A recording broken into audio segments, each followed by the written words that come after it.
Esto es Un Soplo de Historia Podcast, conducido por Patricio Vega.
Amigas, amigos que nos escuchan en Un Soplo de Historia Podcast, empezamos con este segundo episodio de la segunda temporada.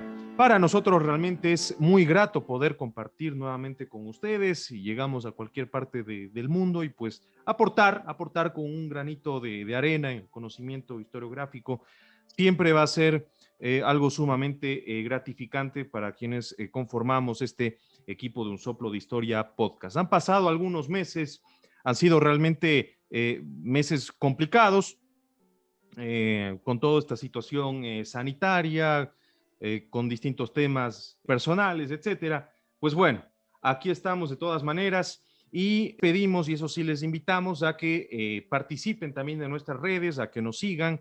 Ya estamos inaugurando también nuestro canal de YouTube, Un Soplo de Historia Podcast, nos pueden buscar allí. También estamos en Facebook, Un Soplo de Historia Podcast, así simplemente como lo escuchan, y nos pueden dar un like, pueden visitar, ver el contenido que estamos compartiendo allí diariamente. También pueden ver, por supuesto, algunos de los capítulos de las temporadas anteriores y también en nuestros canales de difusión.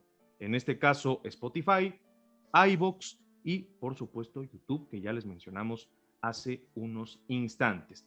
Bueno, estamos con un contertulio que podemos decir que es un amigo, muy buena persona, José María Sanz Acera, filólogo, se ha compartido también algún tema de estudio, ¿no? Y en todo caso, pues hoy nos va a estar acompañando, dando gala de esos amplísimos conocimientos que tiene, y pues ahora vamos a hablar en especial de una nación, de un imperio del mundo antiguo y podemos decir también hasta la época medieval, como es el imperio bizantino, que además presenta precisamente temas muy importantes, incluso para la actualidad, para todo lo que se está suscitando en el mundo moderno, y que tiene en definitiva pues una trascendencia histórica de muchísimo peso. El imperio bizantino, que viene prácticamente como un heredero del imperio romano y que ha venido construyéndose, imagínense ustedes, ¿no? El imperio bizantino, y ya nos va a comentar José, pues que tiene una trascendencia y una vida prácticamente de más de un milenio, ¿no? Y que tiene pues a Constantinopla como una ciudad realmente de mucha historia, que es la actual Estambul. Así que bueno, sin más dilaciones, le damos la bienvenida pues al querido José María Sanz Acera. José, ¿qué tal? Buenas tardes, Patricio. Pues ¿cómo voy a estar? Estoy encantado de poder aportar mi granito de arena a tu propio proyecto cultural un soplo de historia podcast con el que yo entiendo que queremos que nuestra gente pues abra la mente. Así es. Hoy por hoy, bueno, pues todo en el mundo, yo creo, trata de que nuestra mente esté cerrada y gobernada por pantallas, por la del Facebook, por la de Google, por las televisiones, y el conocimiento del pasado, el conocimiento de lo que hemos sido, es lo que nos puede ayudar a ser libres en el futuro. Entonces, pues estoy naturalmente encantado. El tema que tú has propuesto es apasionante y estoy naturalmente a tu entera disposición. Por supuesto, por supuesto. A ver, hablábamos, ¿no? Antes de organizar, pues, este conversatorio, José, sobre las famosas novelas turcas, ¿no? Que ahora están tan de boga y que, bueno, no, esto nada más en broma, ¿no? José es un gran fanático y un asiduo seguidor a estas novelas, se conoce de cabo a rabo los personajes y las tramas tan intrincadas y dramáticas que se observan aquí, ¿no? Pero bueno, un poco para que la gente se ponga en contexto, el Imperio Bizantino, Constantinopla y todos estos grandes eventos históricos, pues ahora los vemos acá en nuestro país con un simple productito, ¿no? Que son estas famosas novelas, un producto cultural, ¿no? Nada más como un dato curioso. Bueno, esto es importante, ¿no? Ahora están de moda, como yo decía, como tú decías, perdón, las novelas turcas, ¿no? Mi mujer ve una, mi hija ve otra. Y ahí se están con, bueno, pues con los sufrimientos y los amores y los hijos ilegítimos de esas bellísimas heroínas, ¿no? Pero, y ahora me parece también que van a hacer una especie de, pues no sé, será una charlotada, me imagino. Van a llevar ecuatorianos a la ciudad de Estambul para hacer, ahí no sé qué, como dicen ahora, reality show, ¿no? Lo primero que hay que decir es que estas novelas se ruedan en Estambul. Estambul es la antigua Constantinopla, la cabeza del Imperio Bizantino del que vamos a hablar, y Estambul es una ciudad muy peculiar. Está una mitad en Europa, la otra mitad en Asia. Y es una ciudad de 15 millones de habitantes, por tanto la ciudad más poblada de Europa. Es el verdadero centro neurálgico de la nación turca, aunque la capital de Turquía es Ankara, que está en mitad de Anatolia, y es una ciudad, pues ya digo, de grandísima importancia. Turquía tiene unos 70 millones de habitantes, 15 de ellos, ya he dicho, viven en la actual Estambul, y la mayor diáspora turca del mundo está en Alemania. Y hoy Turquía, con Estambul como cabeza, digamos, como cabeza cultural y económica, pues es un país que es casi, ¿cómo lo diría? Pues un laboratorio de lo que está pasando en el mundo. Verá, fue la capital de un imperio de varios siglos, ya hablaremos, el Imperio Otomano, cuyo sultán era el califa, digamos, el jefe espiritual de los musulmanes. Desde 1923 se transformó en un estado laico, totalmente laico, y en estas novelas turcas lo podemos ver. Las protagonistas llevan ese pelo magnífico de las mujeres del Levante descubierto y solo se cubren cuando hacen algún acto religioso, ¿no? Por ejemplo, me parece que ayer se murió la señora Esma en la novela de Mi mujer, o no sé qué pasó. Bueno, no era el marido que se murió. Bueno, pues entonces todos iban al cementerio y las mujeres iban con la cabecita levemente cubierta. Eso es lo que pide el Islam. Pero ahora mismo estamos viendo, bueno, pues imágenes horrorosas, espantosas, que avergüenzan profundamente a Occidente de lo que está pasando en Afganistán. Yo no voy a entrar a valorarlo ahora, eso lo dejamos para otro Sí, programa porque es es otra importantísimo. tela que cortar, así es. Claro, pero bueno, ya lo tenemos claro. Los nuevos gobernantes de Afganistán han dicho, aquí se va a aplicar la ley islámica, pero ojo, ellos van a aplicar más de lo que dice la ley islámica. Y van a obligar a las mujeres a cubrirse de arriba a abajo. Mucho Bueno, y de ojo. hecho está la prohibición de que ni siquiera puedan ingresar a la escuela las niñas, ¿no? Bueno, lo que me interesa resaltar en este punto es que lo único que pide la religión musulmana, el Islam, es que la mujer cubra su pelo, cubra la cabeza, nada más en lo que toca a vestimenta. No Todo lo rostro. demás todo lo demás son cuestiones culturales ajenas a la religión. ¿Se da cuenta? Pero nos estamos metiendo en otros temas Ujú, que no tienen que ver con sí, Constantinopla, ¿no? así es, así es.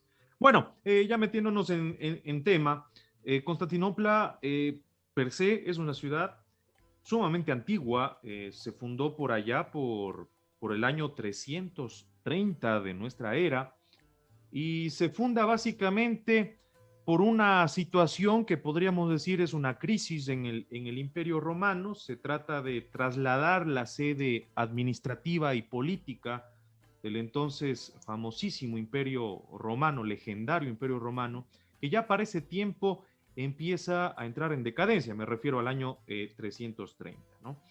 Y que después, más o menos ya para el año 395, con la caída de Imperio Romano de Occidente, el Imperio Romano de Oriente, que vendría a ser el nombre oficial, pero que Imperio Bizantino ya sería un nombre un poquito más especial, quizás académico, el Imperio Bizantino que se le da, el Imperio Romano de Occidente, que tiene pues una vigencia bastante larga y bastante extendida en el tiempo, ¿no? Prácticamente hasta 1453, es un imperio de una duración de más de 1000 años, es impresionante. Después aparece el imperio latino, después vienen ciertas transformaciones, ya nos comentaba también el califato y la influencia musulmana, que ya nos va a comentar, por supuesto, José, pero pues tiene unas transiciones muy llamativas. Uno de los temas para la fundación de Constantinopla es que, como también decía José, está ubicada en una situación o en una locación geográfica muy estratégica, ¿no? Entre la transición a Asia y también como paso de ingreso a Europa, manejando también grandes recursos económicos o recursos naturales y de comercio. Y por eso es que Constantinopla se convierte pues en el objeto de deseo y en una ciudad sumamente importante desde tiempos antiguos. ¿Qué se nos puede comentar allí, José?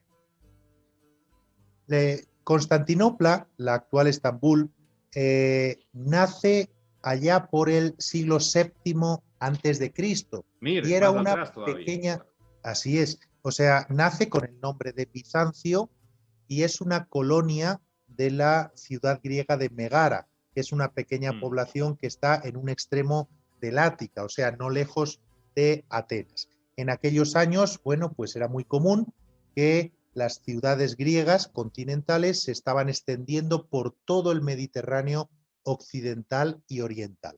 Y la ciudad de Megara crea Bizancio. No era importante Eh, en ese entonces, era simplemente una colonia. Simplemente una colonia.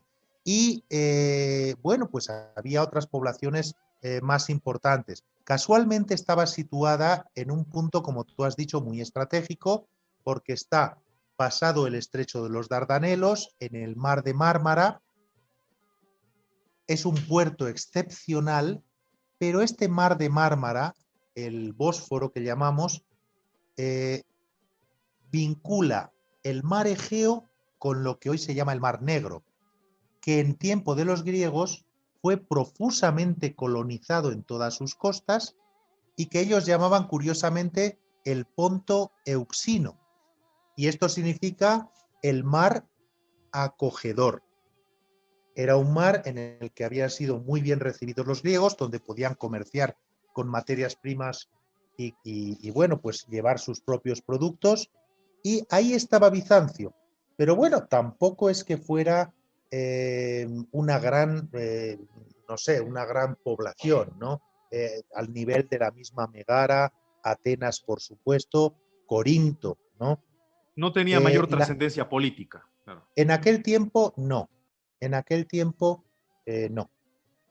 Otras ciudades del área de Tracia, de la región de Tracia, tuvieron mucha más importancia, ¿no? Por ejemplo, bueno, pues todos conocemos, vamos, todos, en fin, los que nos gusta los clásicos, conocemos los grandes discursos de Demóstenes sobre el Quersoneso, por ejemplo, ¿no? O sea, había otras zonas Los más volúmenes de importantes. Heródoto, donde habla de los lidios, etcétera, ¿no? Que eran otras poblaciones Así más es. al norte que tenían una gran trascendencia. Bueno, es que la lectura de Herodoto hay que recomendarla a cualquiera a partir de los 15 años, porque es una lectura que es un verdadero antídoto contra el nacionalismo y todo tipo de racismo, porque Herodoto es un griego que recorre montones de zonas, jamás miente a sabiendas, el pobre, y describe cómo son los demás. Y ese es el verdadero mensaje para todos nosotros en estos tiempos tristes de hoy, ¿no? En estos tiempos de retroceso democrático en Sí. todo el mundo. Eh, los diferentes pueden vivir juntos. Ese es el gran mensaje de Herodoto. Pero como siempre me estoy Sí. saliendo del tema, ¿no? Verá, Patricio, Bizancio no tiene gran importancia y cuando la adquiere es, como tú has dicho, en el año 330. En aquel tiempo, bueno, el emperador Diocleciano tuvo una idea bondadosa que, como todas las ideas bondadosas en política, salió mal. Él creía que si repartía las cargas imperiales, en vez de un solo emperador, en dos emperadores con dos sucesores designados, todo iría muy bien. Vale. Los emperadores le enseñarían a sus sucesores. Bueno, ¿qué va? Por supuesto, aquello fracasó. Un mundo Y ideal, ¿no? Claro. sí, es un mundo ideal, pero que trata con personas, con seres imperfectos como son los humanos. Por supuesto, aquello no funcionó, los emperadores guerrearon entre ellos, los sucesores guerrearon entre ellos, y después de muchos decenios de guerras civiles, pues Constantino, que no era mejor que los demás, pero que ganó, pues se hizo con el mando de todo el imperio. Era un gran estratega. Él se dio cuenta de que el futuro del imperio y la verdadera fuerza del imperio estaba en la parte no occidental, ya acosada por los bárbaros del norte, ya hablaremos, sino la parte oriental. Tuvo razón, porque el imperio romano de Oriente se prolongó más de 1000 años.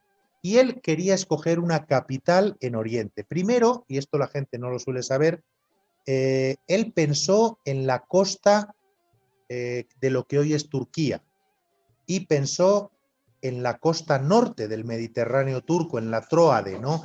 Él quería, digo, bueno, pues ya que los romanos somos descendientes de Eneas, que salió de Troya, pues que la nueva Troya sea, pero descubrió Bizancio y dijo, este es el lugar, este es el lugar. Está dentro del mar de Mármara, absolutamente defendible al norte y al sur, en una, no sé cómo decir, en una bahía magnífica, magnífica, rodeada por todas partes menos por una por el mar. Entonces dijo, esta va a ser mi capital. Y bueno, como hombre humilde, bueno, él ya sabes que tuvo varios hijos y uno era Constante, otro Constancio, y a su capital le llamó humildemente Constantinópolis, o sea, Constantinopla, ¿no? Casi no Y tenía ego el hombre, ¿no? no, casi no, casi no. Bueno, fue un hombre grande, eso sí, pero claro, Sí. muchos hombres grandes pues tienen este ego súper, ¿no? Y ahí es cuando en Constantinopla se centralizan, digamos, la administración del imperio y empieza una, bueno, pues una historia de éxito, ¿no? Que es, como te digo, la historia de la ciudad de Constantinopla hasta hoy, ¿no? Hasta hoy, en que Estambul triunfa, como digo, en las telenovelas. Bueno, esto es una pequeña broma, pero no, es un asentamiento humano de una fuerza impresionante, ¿no? Año 330, allí nace. Antes de que sigamos, quiero hacer una pequeña mención. Bueno, en el 330 todavía el imperio está unido. En el 380, un sucesor de Constantino, que fue Teodosio, asumió lo inevitable. El imperio tenía que dividirse. Y en esa fecha se divide en el imperio de Occidente, para uno de sus hijos, Honorio, y el Imperio de Occidente para otro de sus hijos, Arcadio. Y ahí empieza a nacer lo que después de la caída definitiva de Roma, en el año 476 de nuestra era, es lo que se llama el Imperio Bizantino. Pero ojo con este término, ojo con este término. Así es. Los del Imperio de Oriente jamás se llamaron a sí mismos el Imperio Bizantino, el Imperio de Bizancio. Esa es una denominación que Es más moderna, ¿no? impusieron. Esa denominación. Sí, verás, nace exactamente, te puedo decir el año. Ellos se llamaron siempre a sí mismos Basileia Romaion, es decir, el reino de los romanos, e incluso Romanía, es decir, la tierra de los romanos. Y ellos eran perfectamente conscientes de su filiación romana, perfectamente conscientes. Solo en tiempos de Heraclio I en el siglo VII, en el año 620, aunque todos hablaban griego en esa zona, solo en esa época sustituyeron como lengua administrativa el latín por el griego. Y el griego se mantuvo, ya hablaremos de eso, pues hasta 1453, que es la toma de Constantinopla, ¿no? Pero ellos siempre se llamaron los romanos. ¿Cómo le decimos? ¿Cómo le decimos nosotros ahora en este momento? ¿Qué es lo más adecuado? Claro. ¿Imperio Romano de Oriente, Imperio Bizantino? Bueno, nosotros ahora tenemos que asumir las cosas de la historia. Y si el imperio estaba centrado en Bizancio, Constantinopla, le podemos llamar Imperio Bizantino. Pero tenemos que saber cómo nace ese nombre. Ese es un nombre que nace exactamente en 1557, cuando un estudioso occidental, que se llamó Hieronymus Wolff, publicó un libro que fue muy famoso, que fue una recopilación de 4 libros de historia, precisamente de la época esa del Imperio de Oriente. Habían pasado 100 años de la toma de Constantinopla y él recoge 4 obras históricas griegas traducidas al latín, y él ahí emplea por primera vez el término Imperio Bizantino. Y este término se hace famoso en los siglos XVII y XVIII en la historiografía occidental, ¿no? Y sobre todo con un matiz muy eurocéntrico, como se dice ahora, y era una absurda consideración de que lo clásico grecolatino era lo grande y todo lo demás es una degeneración. Entonces, Sócrates, Platón, Tucídides, la Grecia clásica era pura, y todos los 1000 y pico de años del Imperio Bizantino son tiempos de degeneración, ¿no? Eso es ridículo, porque nada que dura más de 1000 años es una degeneración. Y esa época del Imperio de Oriente tiene una fuerza cultural inmensa, pero ellos lo consideraban así, y aquí hay que citar pues a grandes de la historiografía, ¿no? Edward Gibbon, por ejemplo. Arnold Toynbee, por ejemplo. Ellos participan de esta idea absurda, eurocéntrica, de que los 1000 y pico de años del Imperio de Oriente fueron una degeneración de la verdadera Grecia. Y es por eso, José, claro, como se dice, se minimiza un poco la historia del Imperio Bizantino, y de hecho, a nivel de enseñanza, no se habla mucho del Imperio Bizantino, se habla del Imperio Romano, se habla quizás un poquito del mundo egipcio, ya cuando se revisa la historiografía, ¿no?, de estas regiones, pero Ajá. del Imperio Bizantino se habla muy, pero muy poquito. Entonces quizás debe ser por este legado de estos escritores, de estos investigadores del pasado, ¿no? Yo creo que sí, ciertamente. Igual que, por ejemplo, el papel de las culturas hispánicas desde el siglo XIX ha sido muy minimizado, porque se ha leído mucho a historiadores como François Guizot, que simplemente despreciaban el papel de nuestra cultura, bueno, y eso lo estamos pagando nosotros ahora, ¿no? Pero en el caso del Imperio Bizantino es exactamente lo mismo. Como digo, en el año 476, Roma vamos a decir, el Imperio Romano de Occidente desaparece, Odoacro, rey de los Érulos, manda las insignias imperiales a Constantinopla, pero es que ese imperio dura más de 1000 años y es el responsable de grandísimas cosas. ¿Por qué duró La tanto? primera, Quizás sería porque los primeros emperadores se apalancaron bien en el cristianismo, en el tema de la religión, que veían que tenía ya un apogeo impresionante y tal vez tomaron eso. ¿Qué más hicieron? ¿Por qué duraron tanto? ¿No? Porque 1000 años para un imperio es muchísimo. bueno, y además en una zona que es la Europa del Este, que siempre, siempre, siempre estuvo amenazada por las invasiones que provenían de la zona más vital del globo, que es la estepa asiática. Ahora, De la estepa Constantinopla se consideró una ciudad inquebrantable, ¿no? Impenetrable, era todo un fortín. ¿Por Sí, y qué? lo fue. En realidad, Constantinopla, que yo sepa, solo fue conquistada 2 veces.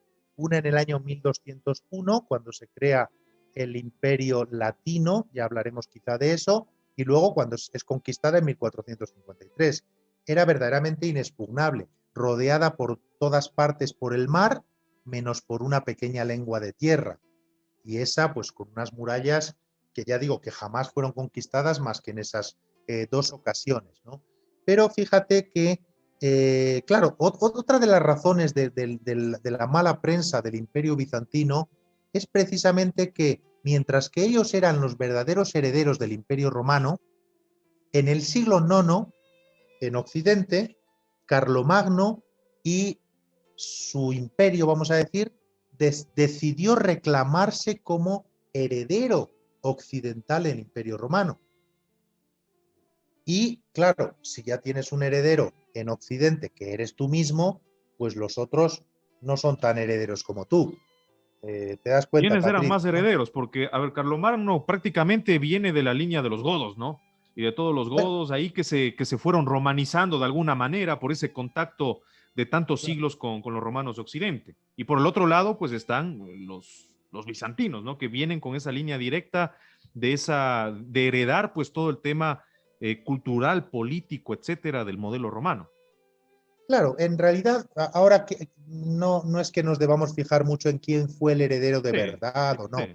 pero fíjate que para el siglo IX, cuando Carlomagno domina el occidente, para entendernos, ya hay en Europa 2 áreas de influencia muy, muy claras. Desde Germania, digamos, hasta el Atlántico, la zona de influencia latina y de la Iglesia latina son zonas evangelizadas por la Iglesia de Roma, y desde los Balcanes, Hungría, hacia el oriente, toda la zona de influencia griega evangelizada por griegos. ¿Dónde está la línea de corte? Pues en un país que hace 20 años ya no nos acordamos, pero tuvo una guerra civil espantosa en la que estaban mezcladas también las cuestiones religiosas. Los serbios fueron evangelizados por Bizancio, Constantinopla, y adoptaron, por ejemplo, el alfabeto cirílico, luego hablo de eso, y en cambio los croatas y los eslovenos fueron evangelizados por Roma y se hicieron, vamos a decir, católicos, ¿no? Y los otros En fin, ortodoxos, ¿no? Que es, bueno, así es, así es. Entonces, claro, esas son cosas que están marcadas por la historia, pero están muy vivas, ¿no? Fíjate que el Imperio Bizantino, allá por el siglo V, Europa era un hervidero. No dejaban de llegar pueblos, como te digo, de las estepas de Asia, no dejaban de llegar pueblos, ¿no? Eh, los germanos habían avanzado hacia Occidente, los eslavos estaban llegando, luego aparecerán los búlgaros, mucho después también aparecerán los húngaros. La palabra ogro que hoy tenemos es porque así llamaban los alemanes a los húngaros ogros, ¿te das cuenta? O uh-huh. sea, para que veas que no eran pues gente de, en fin, gente de paz, ¿no? Sino que, bueno, pues se recordó las guerras húngaras y a los húngaros como ogros, por lo horrible que fue, ¿no? Pero, verás, en aquel tiempo el Imperio Bizantino consiguió grandes cosas. Uno de los invasores germanos fueron los visigodos. Primero estaban en los Balcanes. El Imperio de Oriente consiguió que se orientaran a Occidente. Llegaron hasta la península ibérica. Los ostrogodos, la otra rama de los godos, bueno, pues también estuvieron amenazando el Imperio de Oriente. El imperio consiguió que se fueran hacia Occidente, hacia Europa. Ya en el siglo VII, la fuerza del imperio, digamos, era tan grande que incluso quisieron recuperar la unidad de todo el imperio romano. Es decir, un hombre como Justiniano, pues estuvo, pero muy, muy a punto de conseguirlo. O sea, él reconquistó toda Italia. Ahí tenemos los fantásticos, por ejemplo, frescos de San Vital de Rávena, en los que aparece, por ejemplo, la emperatriz Teodora. Reconquistó el norte de África, que lo conquistó a los vándalos. Reconquistó el sur de la península ibérica. Más o menos esto es por el año 550 por ahí. Estamos hablando de... sí, exactamente, verás. Justiniano reina entre el 527 y el 565. Y hay una... Bueno, pues ya digo, pues era el imperio bizantino en aquella época era la gran fuerza del Mediterráneo nuevamente, ¿no? ¿Qué pasó? Bueno, es la época en la que todavía en lengua latina se coleccionan el digesto, el corpus juris civilis, es decir, se hace la gran recopilación de la legislación romana todavía, ¿no? Y ahí es donde se construye Santa Sofía, que es otro símbolo de cómo la historia, pues, bueno, pues en fin, tiene sus derivaciones, ¿no? Santa Sofía nace como gran basílica iglesia cristiana. Con la conquista turca en 1453 pasa a ser mezquita. Con el régimen laico de Ataturk, 1923, pasa a ser museo. Y una vez que con el actual presidente de Turquía el islamismo está cogiendo cada vez más fuerza, en 2020 este señor unilateralmente vuelve a declarar Santa Sofía como mezquita. Te das cuenta cómo funcionan las cosas, ¿no? Bueno, pues así son las cosas, ¿no? Pero bueno, esto pasaba, como te digo, en el siglo VI, ¿no? Con Justiniano, ¿no? En los siglos posteriores, el imperio bizantino que llamamos pierde fuerza y comienza una etapa en la que, aunque se mantiene durante 1000 años, va perdiendo fuerza, va perdiendo Es decir, es una territorios. decadencia muy paulatina, paso a paso, milimétrica. Es que yo no creo que se pueda hablar de decadencia. A ver, no es así. Verás, ¿cómo te lo diré? Lo que ocurre es que los imperios tienen que afrontar lo que se les viene encima. No hay imperios eternos, además, ¿no? Nunca han No hay existido. imperios eternos, pero me gustaría saber si con la salida de Afganistán el imperio estadounidense no se ha terminado para siempre y comienza el imperio chino-ruso.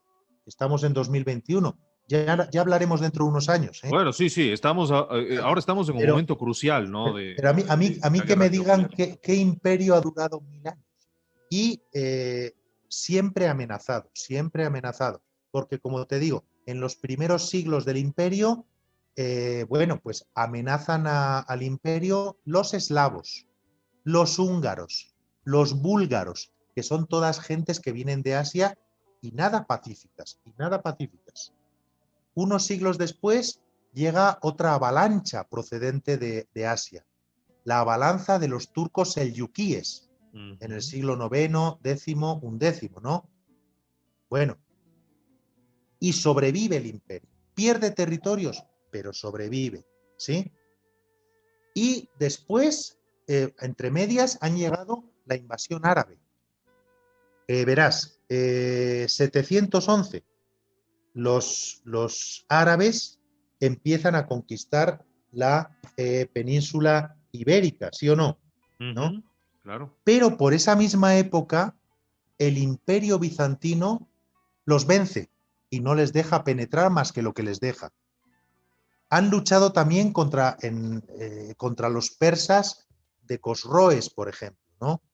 Luchan, los vencen y los persas quedan tan debilitados que los árabes los arrollan, ¿no? Bueno, no estoy yendo en orden, pero para que veas que es un imperio que tuvo que Y luchar. aguantó muchísimo, ¿no? Muchísimos ¿Cómo embates. aguantó? Pero es que en medio de ese aguante, y esto me interesa mucho, hizo una labor cultural inmensa. Ajá. Por ejemplo, los enemigos que yo te he dicho antes, ¿no? Los eslavos, que llegan como siempre de Asia, ¿no? Allá por la segunda mitad del siglo IX, el imperio que ha metido pues, en su lugar a los eslavos asume la idea de culturizarlos en la forma que tenían en esa época, que es la evangelización. Y surgen, por ejemplo, San Cirilo y San Metodio, que para evangelizar a los eslavos, cosa que logran, crean una escritura y normalizan una de las que hoy es de las lenguas patrimoniales de Occidente, el antiguo eslavo eclesiástico, ¿no? Y lo consiguen. Es decir, evangelizan a todos los eslavos del sur. Lo mismo pasa con los búlgaros. Los búlgaros venían seguramente de una zona afín a la del origen de los mongoles. Llegan devastadores a Europa, se asimilan a los eslavos y también son evangelizados por el Imperio bizantino. Al decir evangelizados, que nadie piense que es que, bueno, pues que fueron allá. No, no, es que con la evangelización nace la escritura y la cultura, ¿no? Y en el siglo X hay otro grupo fundamental de eslavos que entran dentro de la órbita europea, de la órbita de la ortodoxia, que es la Rus de Kiev, es decir, es el origen del cristianismo ruso, el origen de la lengua rusa, de la cultura rusa, ¿no? O sea, es muy gordo, ¿no? De ahí con el tiempo van saliendo los zares y todo este tema, ¿no? Claro, o sea, evidentemente, naturalmente los eslavos pues estaban divididos en un montón de grupos que hoy muchas veces son naciones y bueno, pues todos tenían que tener su relación con el Basileus de Constantinopla, ¿no? Pero verás, llega un siglo después, estamos en el siglo XI, es la etapa de las cruzadas, ¿no? Llega otra enorme avalancha proveniente de Asia, los turcos selyukíes, ¿no? Los turcos selyukíes.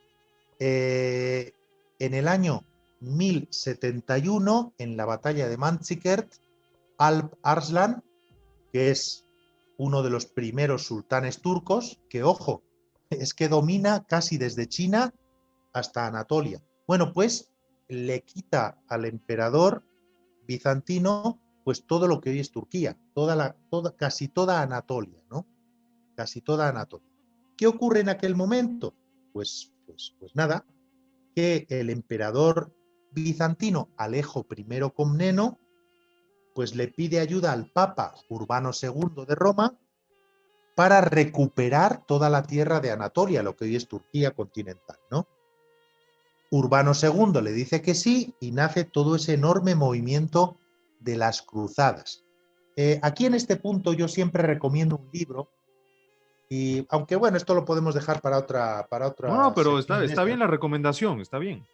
Mira, el libro es, verás, de las cruzadas pues hay una inmensa bibliografía occidental, pero hay un libro de un intelectual que yo aprecio mucho, libanés y francés, Amin Maalouf, y él escribió un libro allá por 1963 que se llama Las cruzadas vistas por los árabes, es decir, eh, las cruzadas vistas desde el punto de vista de los escritores árabes, de cómo las vivieron ellos. Y yo cuando a mí muchas veces se hacen estos anacronismos de decir, oh, es que mira, estos occidentales fueron ahí a invadir el Oriente y tal, es que las cruzadas, qué crueles y qué malos. Yo normalmente les digo, bueno, yo nunca discuto esas cosas porque, claro, no vamos a discutir si los de hace 1000 años eran malos o buenos, si eran Sí, de no, derechas no, o de no, no izquierdas. podemos mirar con los ojos actuales y juzgar el pasado. Yo creo que esa es una tropelía muy grande que se comete actualmente, ¿no? Ahora que estamos tan ideologizados con tantas situaciones, ¿no? Que nos sesgan, ¿no? Hay que respetar el pasado y no hay que ponernos tampoco de jueces de lo que sucedió en estos tiempos, ¿no? Pues claro, ¿no? Además hablo, fíjate, como español en América. Por el amor de Dios, si estoy ya sacando la nacionalidad ecuatoriana y llevo 8 años aquí y todavía hay botarates, perdón por este nombre, que me siguen diciendo que a ver qué pasa con el oro de América, que yo lo robé. Digo, Epa. pues, o sea, fíjate tú, fíjate, o sea, para que veas el nivel de cultural que tenemos hoy a veces, ¿no? Pero bueno, este libro, como te digo, es muy, muy interesante, pero yo siempre digo, basta con leer las 2 primeras páginas para entender un poco mejor la historia. Me explico.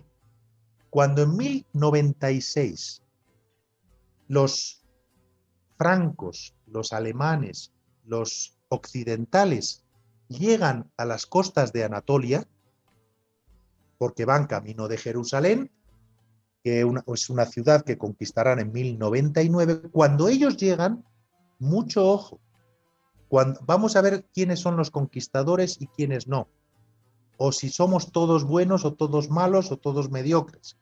Cuando llegan los occidentales en 1096, los turcos acaban de llegar a Anatolia y acaban de conquistar toda esa península griega cristiana hace nada, hace nada. Es decir, igual llegan los occidentales hacia Jerusalén que los turcos acaban de llegar. Uno podría preguntarse, ¿y cuántos cristianos quedan hoy en Anatolia, que fue una tierra profusamente cristiana?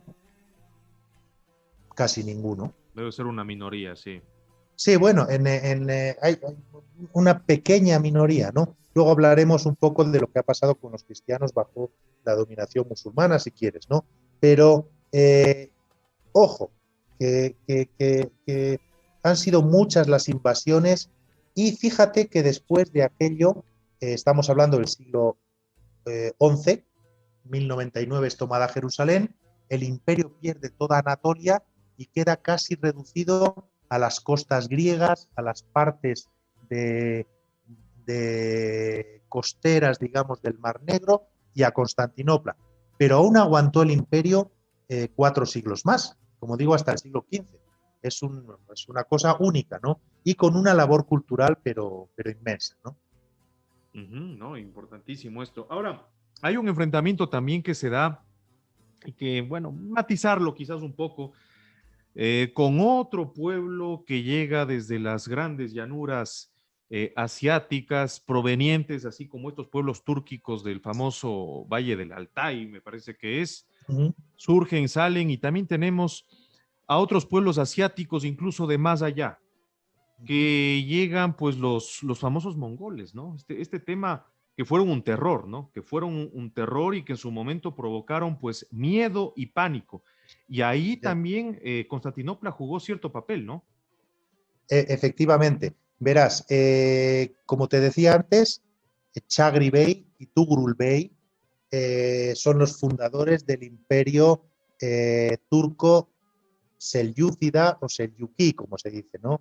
Alp Arslan, su sobrino, el sobrino de Chagri, en concreto, él conquista Anatolia. Estamos en el siglo XI, pero es que los turcos nunca estuvieron verdaderamente unidos porque cada cual iba, cada familia, digamos, pues tenía su territorio y nunca estuvieron demasiado unidos, ¿no? Por eso las cruzadas occidentales triunfaron durante varios siglos, ¿no? Pero en el siglo XIII, en los siglos XIII y XIV, se desencadena sobre Asia y prácticamente sobre Europa lo que se puede calificar sin ninguna duda como la plaga más devastadora de la historia, Ah, vaya. que es las conquistas de los mongoles, primero por Gengis Khan, después por su nieto, creo que era nieto, Tamerlán, y crean el imperio más, bueno, descontando el imperio británico del siglo XIX, crean el imperio continental y continuo mayor de la historia. Abarca desde Corea, incluida, China, toda el Asia Central, pues prácticamente hasta el corazón de Era Europa. más grande que el apogeo del Imperio Español. Sí, sí, sí, sí. O sea, tú imagínate lo que es, tú piensa en un mapa y marcas de verde, que es el color del Islam, por decir así, desde Corea, toda China, todo el Irán, todo el sur de Rusia, Kazajstán, etcétera, etcétera, hasta Anatolia. Y es que esta buena gente se llegó a pasear por Polonia. Mira dónde está Polonia. O sea, nunca ha habido un imperio tan grande, continuo. ¿Eh? ¿Qué pasó? Pues que después de la muerte de Tamerlán, estamos en la segunda mitad del siglo XIII, pues el imperio se disgrega en enormes regiones, ¿no? Y bueno, pues Tamerlán no llegó a avanzar más por Europa, pues porque, bueno, pues porque se murió y sus sucesores pues dividieron el imperio, como pasó con Alejandro, ¿no? Por decir un ejemplo, ¿no? Pero bueno, este imperio mongol devora a todos los imperios que encuentra en su camino, acaba con la dominación turca por el momento, pero no puede con el imperio bizantino, que más mal que bien resiste, mal que bien resiste. Para que te hagas una idea, cuando los mongoles toman Bagdad, la gran ciudad, la capital califal, la gran ciudad de las 200.000 bibliotecas. Bagdad era un centro de conocimiento, ¿no? Un centro de Claro, educación, o sea, un centro cultural o impresionante. sea bueno, ya digo, la llamaban la ciudad de las 200.000 bibliotecas. O sea, bueno, pues ahí estaba la sede del califato abásida, ¿no?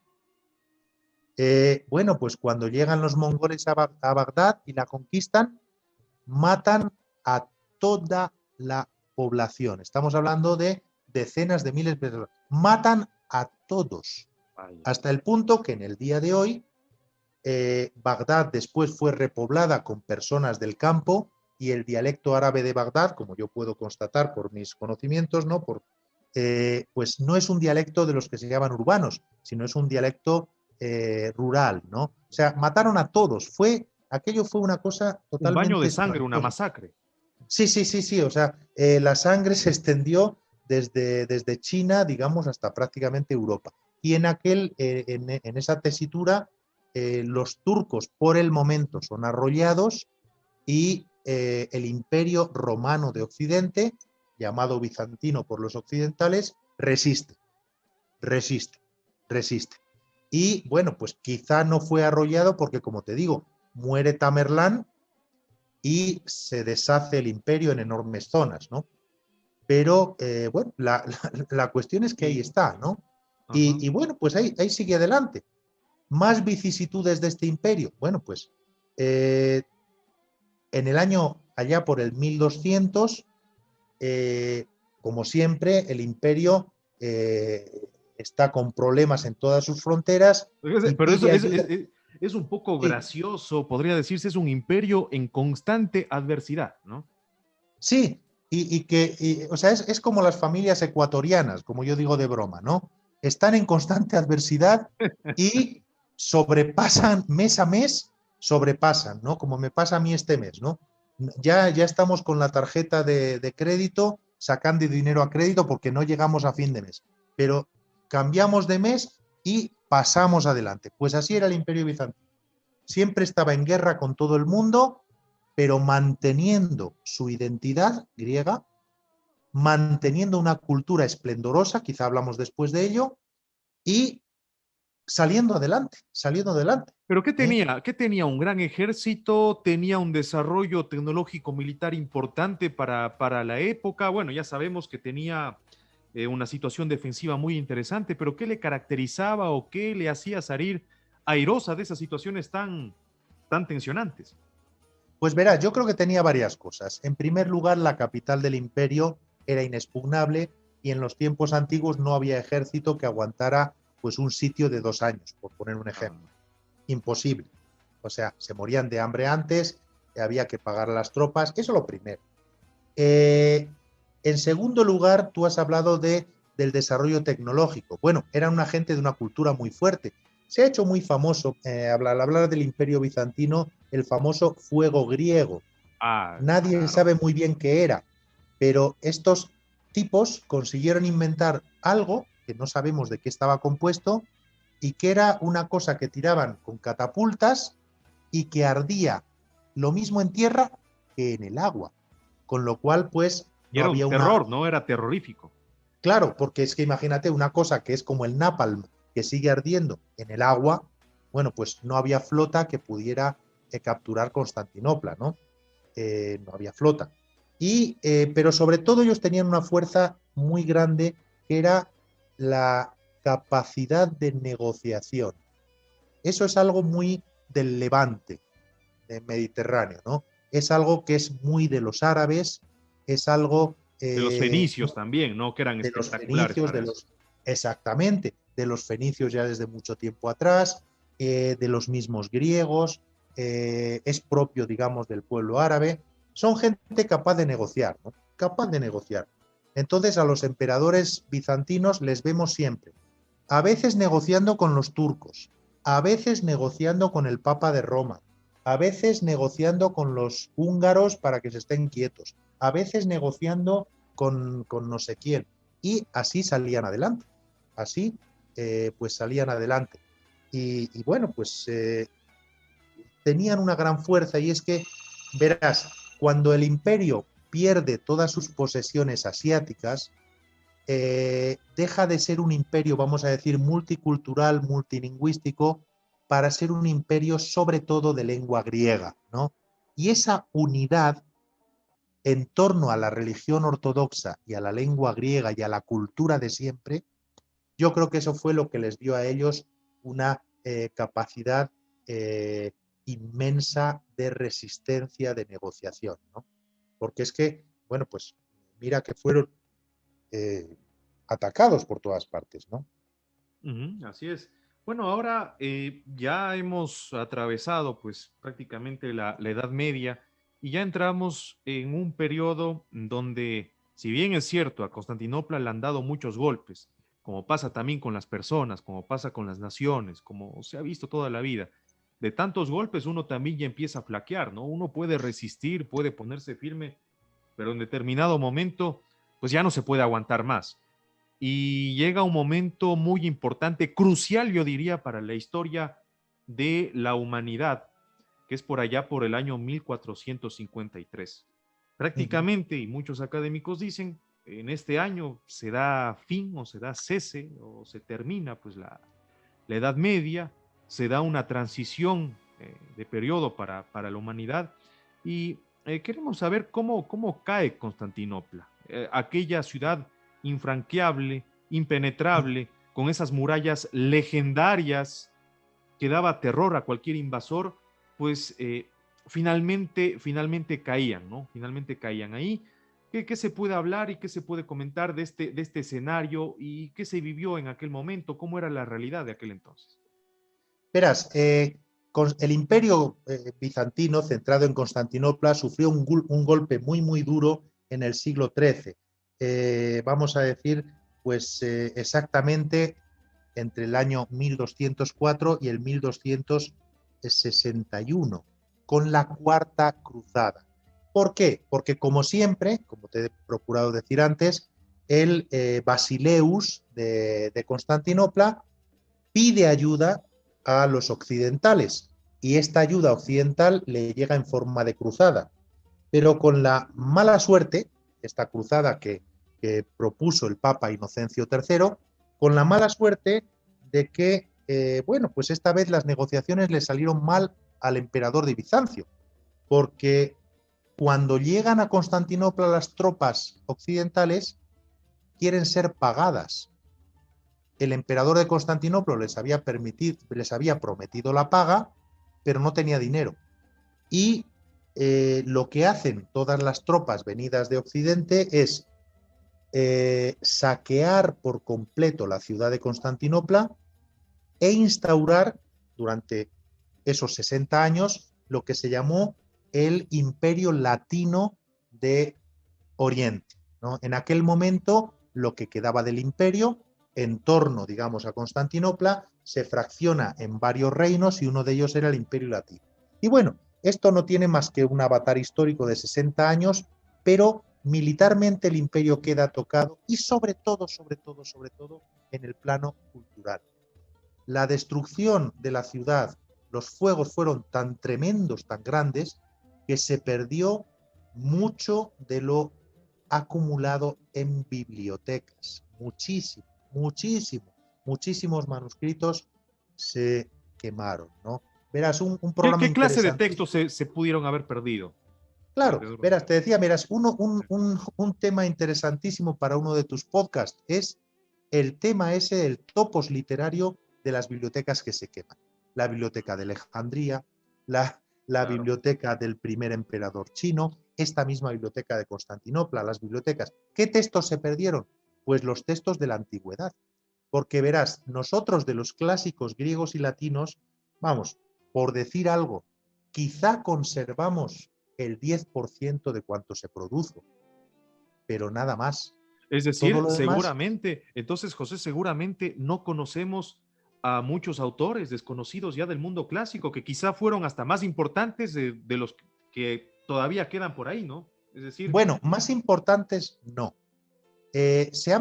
¿Por qué? Pues porque se hizo mucho esfuerzo en conservar lo mejor, ¿no? bueno, Pero que había muchísimos más es seguro. Bueno, eso lo sabemos, por ejemplo, claro. es que de Sófocles conservamos 7 tragedias, pero escribió más de 100.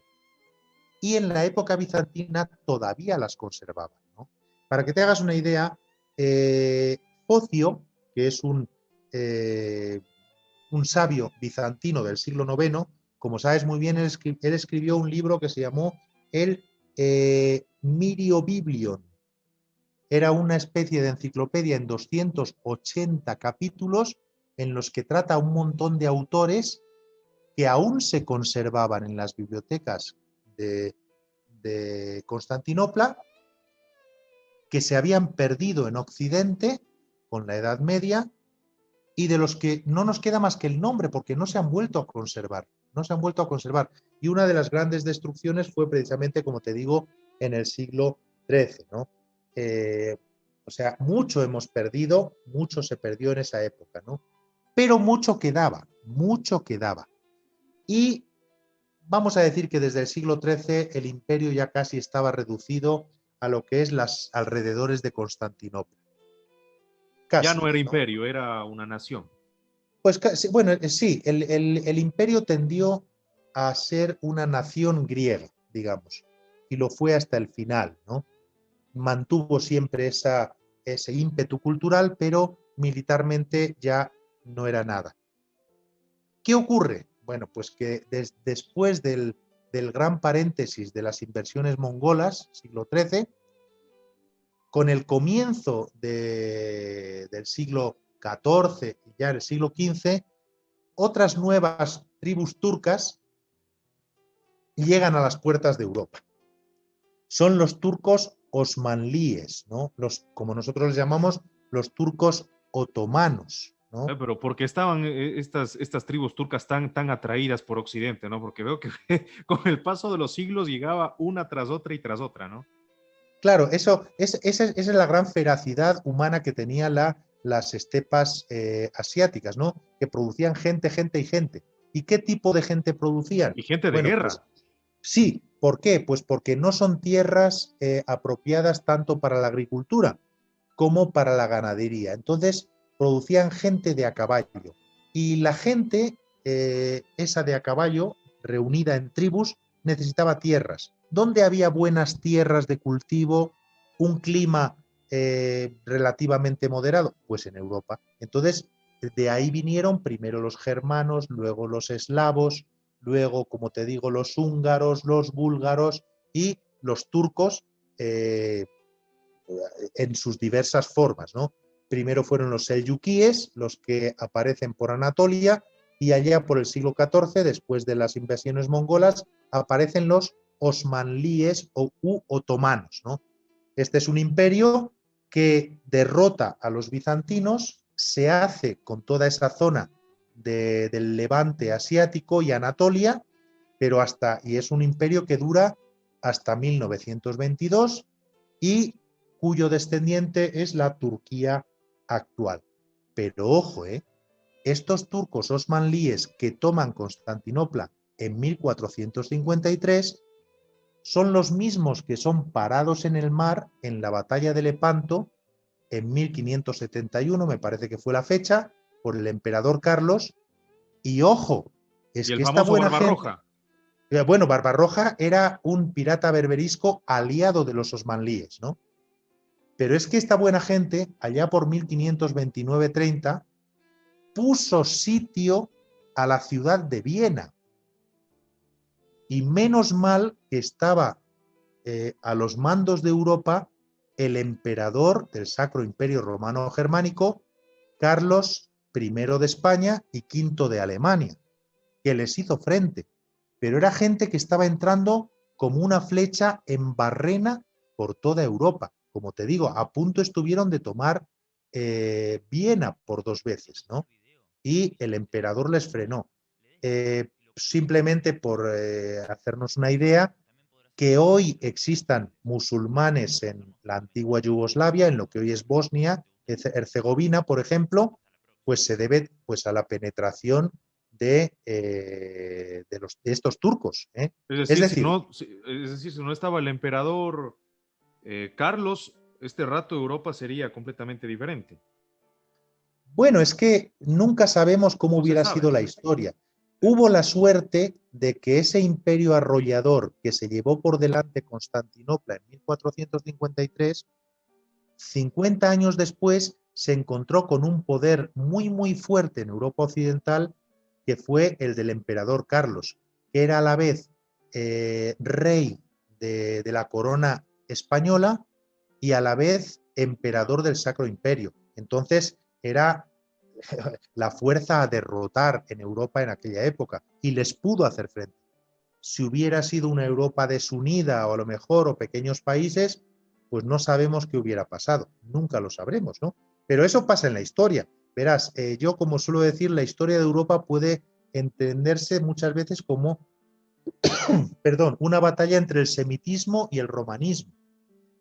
En la época antigua, Aníbal, el púnico fenicio, ¿no?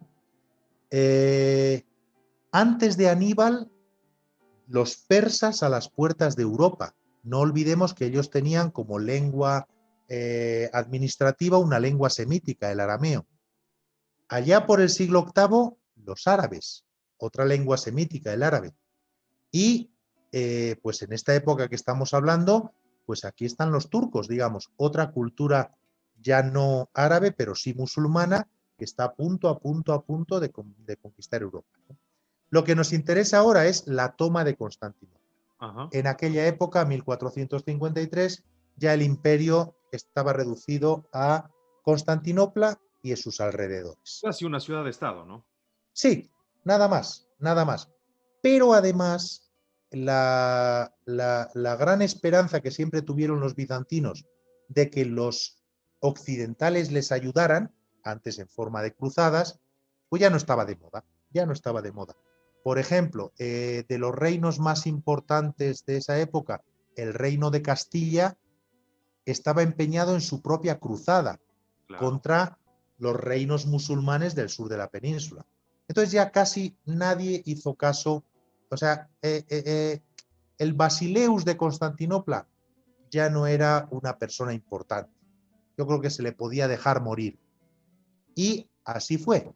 Quedó Y el Papa de abandonado a su Roma suerte. también. El Papado de Roma también ya estaba encargado de todas las intrigas en Francia, en el Reino de Castilla, en quién se casaba con quién, en Claro, los aportes económicos, es decir, ya prácticamente se olvidaron de Constantinopla, ¿no? así es. O sea, aparte, bueno, pues era el gran momento de la Europa occidental, ¿no? Pronto van a salir las expediciones atlánticas de Así los es. europeos, ¿no? Ya, bueno, pues ya era otro tiempo. Entonces, bueno, pues lo que pasara en aquella turbulenta frontera no les importaba demasiado. Craso error, como te digo, craso error, porque unos decenios después Esos turcos que se habían apoderado de Constantinopla estaban a las puertas de Viena. Graso error. Pero bueno, así son las cosas de la historia. Pero lo que nos importa, a mí lo que más me importa es que con la toma de Constantinopla, por toda Europa occidental se regaron los sabios griegos que contribuyeron al Renacimiento europeo. El Renacimiento ya tenía mucho recorrido en Occidente, Sí, pero le faltaba el impulso griego, los textos griegos, los profesores de griego. ¿Sí me explico? claro, claro. Y al conquistar los turcos la ciudad, ¿cómo se dice? Los intelectuales emigran de la ciudad, saben que no van a tener un buen futuro como intelectuales cristianos en una ciudad musulmana O y se condenados a muerte rigan. prácticamente si se quedan ahí. Bueno, no tanto, ¿no? En realidad el Imperio Otomano, Osmanlí, fue bastante tolerante, ¿no? Ah, Pero esa es otra historia. sí. Pero claro, ¿quién lo sabe? De principio, ¿quién lo sabe? Entonces, siempre estarás mejor entre tus correligionarios, sobre todo en aquellos tiempos tan duros, ¿no? Entonces se regaron por Europa, sobre todo por Italia, porque el sur de Italia todavía era una tierra de raigambre griega desde la antigüedad y contribuyeron muy poderosamente a que los sabios de Occidente se interesen mucho más por el griego, ¿no? Y esto fue algo verdaderamente fundamental, ¿no? Los clásicos griegos empiezan a ser conocidos. Aparte, ¿qué voy a decir? Constantinopla pues, es tomada en 1453 por el sultán Mehmed II, pero es que por aquellos años, en el centro de Europa Occidental, está naciendo la imprenta de tipos móviles. Entonces se juntaron para la cultura, pues imagínate, por un lado los manuscritos pasan a ser libros impresos que son mucho más baratos y por otro lado llega una moda griega de sabios que enseñan la lengua y bueno, pues esto El impulsa Renacimiento, pues, ¿no? El el Renacimiento. Renacimiento, es decir, nace otra época como ya conocemos, ¿no? Entonces, muere el Imperio Bizantino. Ojo, lo que no muere, esto hay que decirlo, lo que no muere es la cultura griega y el sentimiento griego y cristiano que tenían los pobladores de aquellos lugares. No muere, se mantiene latente bajo el poder musulmán turco, pero no muere. De hecho, la lengua griega que hoy se habla en Grecia es evolucionada el mismo griego antiguo, como todo el mundo sabe. La religión cristiana ha podido mantenerse en unas zonas, en otras no. Y te decía precisamente que el Imperio Otomano, bueno, pues conquistó toda esa zona, se mantuvo por 5 siglos, que ya está bien, y fue bastante tolerante con sus súbditos, ¿no? Practicaban un Islam muy tolerante. Esto solo se rompió a finales del XIX y a inicios del siglo XX, cuando el Imperio Otomano y la moderna Turquía entran dentro de los estándares de los estados-nación, que es una idea del siglo XIX que tiende al uniformismo. Un solo país, una sola lengua, una sola religión. Y ahí es donde se producen las enormes matanzas que ensombrecieron el final del Imperio Turco, ¿no? Pero durante casi hasta la Primera Guerra Mundial la idea no era esa. No había triunfado, o sea, con la Primera Guerra Mundial, a mi entender, triunfa la perniciosísima idea del Estado-nación, la patria por encima de todo y estas ideas absurdas de un país, una lengua, una religión, ¿no? Que han llevado, bueno, pues a genocidios tremendos, ¿no? Genocidios tremendos, ¿no? Y con la aplicación del racismo, ¿no? Porque de ahí Claro, o nace sea, toda esa situación de racismo. claro, todo nace, verás, las cosas en la historia hay que verlas con perspectiva, porque cuando nacen ciertas ideas son muy bonitas. Por ejemplo, los nacionalismos nacen con el romanticismo, ¿no? Pero ¿qué trae consigo el nacionalismo? Pues que una nación tiene que tener una sola lengua, una sola religión, uniformidad. ¿Y qué hacemos con las poblaciones de nuestro país que no cumplen estos esquemas? Pues matarlos, o callarles, o marginarlos, claro. o marginarlos, o que ellos mismos adopten tu lengua y eso. El caso del Imperio Turco a finales del 19 es absolutamente sangrante. Todo el mundo ha oído hablar, creo, del genocidio armenio, se ha oído hablar menos del genocidio asirio y del genocidio de los griegos del Ponto. Pero verás, los últimos sultanes de Constantinopla, del Imperio Otomano, Abdulhamid II sobre todo, su sucesor Mehmed V, el régimen de los jóvenes turcos que participó en la Primera Guerra Mundial y luego también Kemal Atatürk, que inicia la moderna república en 1923, bueno, pues en esos 30 años se asesinó a cientos de miles de armenios porque decían que eran favorables a los aliados. Bueno, el caso es que se les asesinó. Eran cristianos, no eran turcos, eran armenios. Se asesinó a decenas de miles de cristianos asirios en Mesopotamia. No eran turcos, no hablan nuestra lengua, no.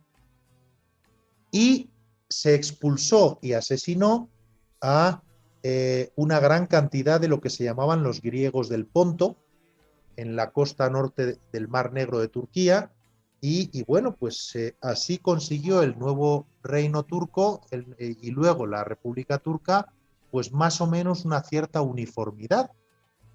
Pero claro, ¿al precio de qué? ¿No? Hoy el moderno Estado turco sigue teniendo un problema serio en sus fronteras orientales con la población kurda, ¿no?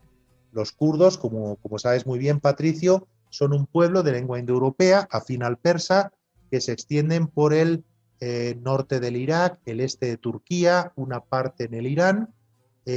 Cuando acabó la Primera Guerra Mundial se pensó en darles un Estado, no lo hicieron y sigue siendo un problema.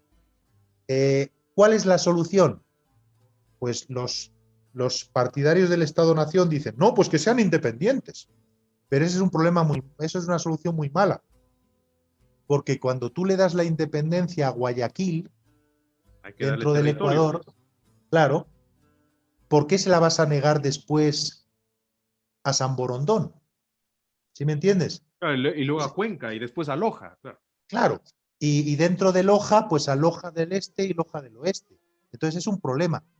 A mi entender, la mejor solución es procurar convivir con diferentes lenguas, con diferentes creencias, con diferentes modos de pensar. No anular al adversario y negarle derechos políticos, derechos civiles, ¿no? Claro, aquí en el Ecuador no tenemos ese problema, gracias a Dios. Pero en muchos países de Europa, de Asia y de África, el problema existe y es tremendo, es tremendo. Ocurrió, como te digo, con los finales del Imperio Otomano, que es el final de Constantinopla como gran imperio, digamos, y ocurre actualmente en muchos lugares del mundo, ¿no? Las peores masacres que han existido en el mundo actual han sucedido pues por ejemplo, en Ruanda, ¿eh? Hutus, Tutsis, un oscuro pasado colonial, mi raza sí, mi raza no, y fíjate, casi 1 millón de personas muertas a machetazos, a machetazos. Es una matanza solo superada por la que ocurrió en Pompeya durante el régimen comunista de Pol Pot, que fue capaz de asesinar pues a un porcentaje inmenso de la población. Es ligas mayores de claro, imagínate, gobiernos asesinos. Pero vamos, es que ni los nazis, ni Stalin, ni nadie ha hecho lo que hizo Pol Pot en Camboya o lo que pasó en Ruanda. Entre 800.000 y 1 millón de muertos a machetazos en un país de 8 millones de personas. ¿Por qué? Ni raza, ni color de piel, ni no sé qué, ni no sé cuál. Yo creo que esta es una de las enseñanzas que nos da Constantinopla, ¿no? Verás, para la actualidad, muy vigente, ¿no? Porque ahora estamos en una situación tremenda en el mundo. Sí. Yo me gustaría, esto para otro programa, si quieres, pero por supuesto. Amin Malouf, este libanés, de lengua árabe y francesa, él piensa en una fecha que es la de 1979. Y él viene a decir, en esa fecha, por muchas razones que no son del momento, pero que las explicamos en otro día, empieza a haber una involución en el mundo de libertades que hubo. En el mundo de libertades que hubo.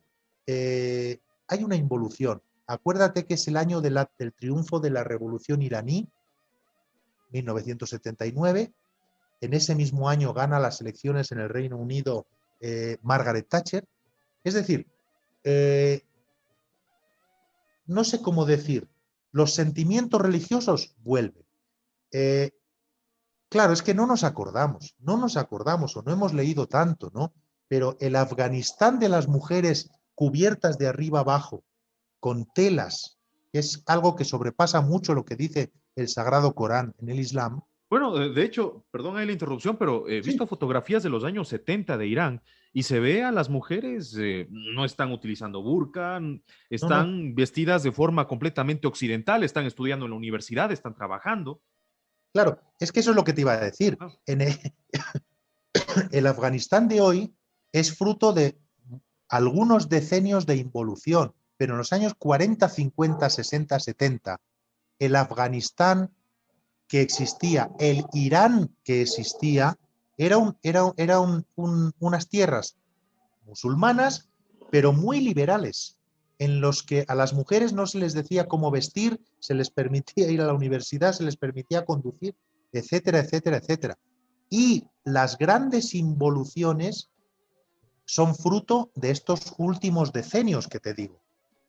Pero lo que en los países musulmanes se manifiesta como reivindicación religiosa, en los países de Occidente se manifiesta, créeme, no ya como religión, sino como radicalismo político, sí. que toma muchas formas de lo políticamente correcto. Pues Sí. indigenismos, por ejemplo, ¿no? El señor López, que dice que él es indio y que los españoles vinieron a matarle a él y a violar a su mujer. Bueno, Y resulta que esto es es una, mestizo, claro. esto es una parodia, pero la derecha, pues o eres de derecha o eres de izquierda, o eres... hay un radicalismo brutal, brutal. O eres Y homofóbico o no eres homofóbico. bueno, o eres favorable a... Pues claro, y hay nombres como facha, fascista, que están en la mente de todos. Claro, o Y eres enseguida, vegetariano o no eres vegetariano. claro, sí, siempre las clasificaciones, siempre las clasificaciones. Eso es un desastre. En nuestra cultura hay un libro fundamental de 1929 que es La rebelión de las masas, de Ortega y Gasset, ¿no? Ahí él habla, precisamente verás, de la politización. Él entreveía que en aquella época se estaba dando un fenómeno en el que la política, que es solo un aspecto del ser humano, lo abarca todo y la única cuestión es saber si la persona es de izquierdas o de derechas, si el Cid Campeador fue de izquierdas o de derechas, Vaya. si Eloy Alfaro fue de izquierdas o de No, ese derechas. revisionismo histórico es terrible, es terrible. Claro, pero fíjate cómo acabó la década de los 30, ¿eh? Con la Guerra Civil Española, que fue una tragedia de muertes Por supuesto, espantosa, por supuesto. y con la Guerra Mundial, pues que fue también una exacerbación del politicismo, y es que esas cosas, fíjate lo que han traído, ¿no? Entonces, yo tengo bastante miedo, porque, por ejemplo, en mi país esto es muy patente, en España, ¿no? Sí, Ahora mi sí, sí, país es el por Ecuador, supuesto. pero en España es muy patente. Hay una serie de discriminaciones por temas lingüísticos, por temas políticos. Estamos otra vez en el lenguaje de buenos y malos. Para ser bueno, ¿qué tienes que ser? Y allá Bueno, no hace también falta cada que lo quien se seas. quiere ser independiente, ¿no? Bueno, claro, es que cuando tienes un gobierno débil, pasa eso. Nacen los reinos de taifas, nacen los... Pero claro, fíjate, la región donde yo nací, que es el País Vasco, donde solo el 20% de la población habla vascuence y que dominen todo, por ejemplo, esto es un ejemplo, ¿no? Claro, Pero claro. esto yo creo que está pasando en todas partes, ¿no? Hemos visto llegar a personajes divertidos al poder, como el señor Trump. Bueno, pues hay una radicalización en su país, Sí. ¿no? Mira ahora lo que hace su sucesor, el señor Biden, con Afganistán. Más en ridículo no se ha podido poner, el pobre. Más en ridículo no se puede poner nadie, con todos los respetos, ¿no? Para los estadounidenses que nos escuchen, ¿no? En fin, es una cosa trágica, ¿no? Sí, Pero bueno, yo creo que esto es a nivel global y estamos en esa época, en una así época es. de una involución muy fuerte, ¿no? Pero Así bueno, es, estamos en deditos una a Dios. crisis. Sí, sí, así es. Eh, Realmente, ya, bueno, ya estamos finalizando, ya sí, estamos claro. con el tiempo. Realmente agradecerte, José, por tu participación. Creo que eres una biblioteca andante, tienes unos conocimientos impresionantes y pues realmente muy agradecidos porque estés colaborando acá en el espacio. Ya estaremos más adelante pues en otros programas conversando. Hay un tema pendiente que lo vamos a hablar y que también es muy apasionante, que son las cruzadas. Ahí tenemos grandes personajes, tenemos reyes europeos, tenemos a Ricardo Corazón León, de León, tenemos a los templarios, tenemos también a los grandes protagonistas de la visión de los musulmanes, que ya también lo veremos en otro episodio y que también de alguna manera ha llegado a tener repercusiones el día de hoy. Así que, bueno, hay mucha tela que cortar, hay muchas temáticas que ya estaremos viendo más adelante y en otras ediciones. Así que, bueno, José, muchísimas gracias. Tus últimas palabras. Nada, yo estoy feliz. Yo tengo un problema y es que hablo demasiado, ¿no? Entonces me pongo a hablar de los mosquitos de mi casa y termino hablando de los chinos en no No, sé pero está dónde. bien, con datos y con Entonces, coherencia, ¿no? Que eso es claro, importantísimo. benditos a Dios. O sea, yo lo único que trato de mostrar a lo mejor con estos salirme de tema es que no hay que engañarse. La historia es muy compleja, no es monolítica, no hay buenos y malos. Y créame, Patricio, lo que hoy pasa en Afganistán terminará por afectarnos en Ecuador. Esto es así. Sí. Y las radicalizaciones que pueda haber en los Estados Unidos terminarán por afectarnos en Ecuador. Y el que se lea menos en las escuelas terminará por afectarnos a todos. Por esto un programa como el tuyo, pues es muy de admirar y yo estoy feliz de colaborar contigo, porque todo lo que podamos hablar en favor de la tolerancia, en favor de esta idea mía de que los diferentes pueden vivir juntos, esto hay que potenciarlo siempre, siempre, siempre. Porque hasta en lo pequeño nosotros caemos en el extremo contrario. Mira si no hace unos meses. Cierto presidente que está en Bélgica era Dios y su candidato Arauz era Dios y Lasso es el diablo. Pero al revés también. Claro. Lasso es el único que nos puede salvar y Arauz es el diablo. ¿Te das cuenta? Buenos y malos, radicalismo, claro. Buenos y malos, radical. O sea, cuando lo que hay que hacer es, pues, tú piensas así, yo pienso así, nos ponemos de acuerdo, negociamos y salimos adelante. No, no. Enfrentamiento, confrontación. El mío no se puede equivocar en nada. Es como Dios. Y además vivimos en No. el tiempo de las etiquetas, ¿no? Porque ahora estamos Sí. obsesionados con etiquetar a todo el mundo. Así es, así es. Verás, yo te digo sinceramente, ¿no? Una de las razones para conseguir la nacionalidad ecuatoriana, yo ya soy ecuatoriano, pero me hace falta el papel. Una de las razones es porque para ciertos trabajos te lo piden, yo estoy en paro. Pero la otra razón es, verás, es que a veces todavía con el acento extranjero, a veces hay problemitas, ¿entiendes? Todavía hay algún problema. Y a ver si con la nacionalidad y el pasaporte puedo evitar esos problemas, porque estos son tiempos tristes, son tiempos malos. Y hoy, entre comillas, discúlpame que lo diga, hay muchos ecuatorianos que miran con malos ojos a los venezolanos. Pobres, pobre gente, como si el ecuatoriano no hubiera emigrado por decenas de miles a los Estados Unidos, Y a se lo está Italia, haciendo a ahora, ¿no? Y España. se lo está haciendo Sí, ahora, porque también hay y una fíjate, crisis. no nos acordamos y el venezolano nos parece, vamos, nos parece. Hay personas que empiezan a decir, ah, es que roban, es que no sé. Oye, a ver si un día empiezan con los españoles. ¿Eh? Entonces, mejor casi me hago yo con el pasaporte ecuatoriano y me evito cualquier problema. Porque, en fin, no va a estar uno ahí siempre. ¿Me entiendes, no? Sí. Entonces, ¿qué nos enseña Constantinopla en el día de hoy? que en su larga historia de cientos de años ha sido una gran ciudad volcada a la recepción, a la tolerancia, a la cultura. Hoy no es más que una gran ciudad de 15 millones de habitantes, que no es ni la capital de Turquía, pero tiene una larga historia que nos puede enseñar. Y la gran enseñanza que necesitamos en estos tiempos, lo que yo quiero que aprendan mis hijos, es tolerancia. Yo no soy mejor por ser A, ni B, ni C, ni por creer en A, ni B, ni C, ni por pensar A, ni B, ni C. Soy uno más y tengo que colaborar. Esto es todo, Patricia, ¿eh? Te animo a que sigas con estos podcasts y, en fin, ojalá nos hagamos muy famosos y nos lea mucha gente, Por ¿no? supuesto, por supuesto. Esa es la idea, tener una mayor difusión. Vamos a hacer todo lo posible para que eso se dé.